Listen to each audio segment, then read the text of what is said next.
আরে তুমি আমাকে কেন এখানে নিয়ে আইছো, আইনে দাম করে ফেলাই দিছো। এখন তোমার কাছে যে দাঁড় চুরি, এখন তুমি তো একদম আমাকে চাচ্ছে একদম কাল বাকল রয়ে দিবা। আরে মালিক, মেরিল আর দাঁত মাজন কেন তুমি আমার কাছে নিয়ে আইছো? তুমি আবার আমাকে কি বানাইবা? আরে মালিক, তুমি তোমার গার্লফ্রেন্ডের সাথে কাজ করছো ভালো কথা, এই জন্য কি তুমি আমাকে একদম কাল বাকল রয়ে দিবা? দাঁড়াও, তোমার পিছন দিয়ে এখন আমি ঢুকাই দেবো। এগুলো কইলা দেখো আমি কি হইছি। মালিক, মানুষে আমাকে টুটে দেয়, হাতে দেয়, ফায়ে দেয়, এই জন্য তুমি আমাকে এখানে কেন রাখতেছো? আমি মেরিল তো এখানে রাখার কোনো কথা না।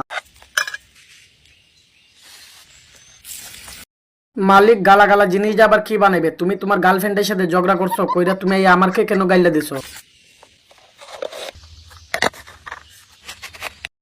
আরে ভাই, মানুষে আমারে দাঁত মাজে, তুমি কেন এখানের মধ্যে আমারে জাতাজাতি করতেছো? তুমি আজকে আমাকে একা ভাই এই কাজটা করতে পারলে? বন্ধুরা, চাই চাই কি করছো? একটা লাইক করে দাও, একটা সাবস্ক্রাইব করে দাও।